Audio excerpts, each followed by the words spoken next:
कहवा से आवे बरियतिया त कहवा में उतरेला हो। आहे कथी चढ़ी आइले नारायण डोलिया कहाँ रलिहिले हो।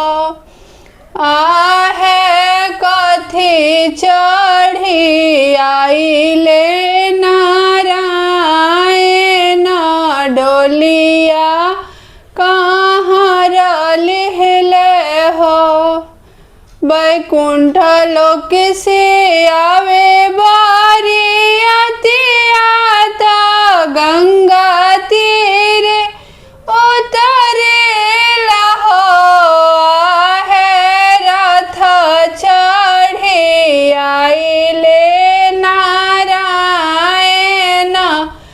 डोलिया कहाँ रलिहिले हो। आहे रथ चढ़ी आइले नारायण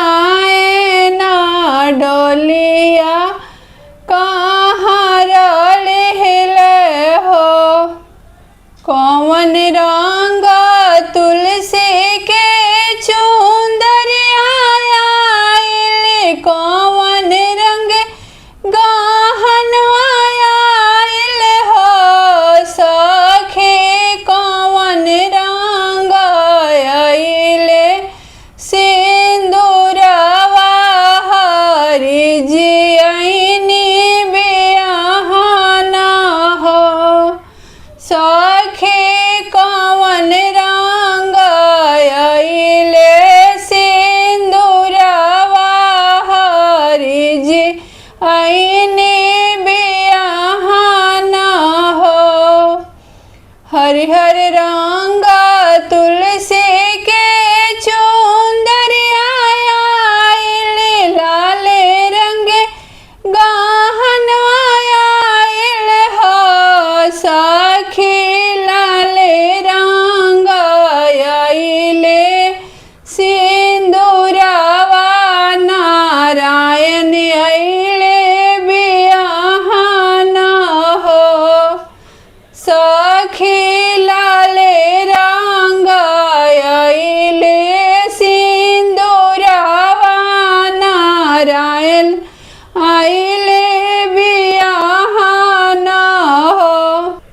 कहवा बैठे हैं नारायण कहवा पे तुलसी जी हो।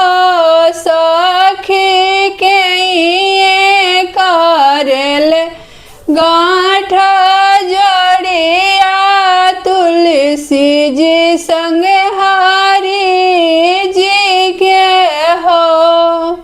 सखी के ये करल गेठ जोड़िया तुलसी जी संग हरि जी के हो।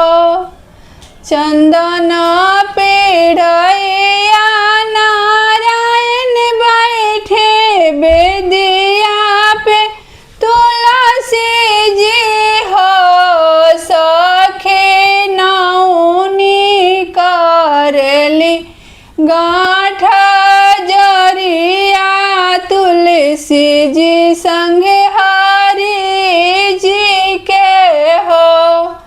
सखी नौनी करली गाँठ जोड़िया तुलसी जी संग हरि जी के हो। कार्तिक मासयाति पावन और मन भावन हो। सखी एकादशी के दिन तुलसी संगे हरि जी के मिलन होला हो। सखी एकादशी के दिन तुलसी सा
लाल खेले ले हो सखी रही हैं सिंदूरवाया बाद गोदी में लाल खेले ले हो सखी रहेला सुखी परिवार त लागेला सो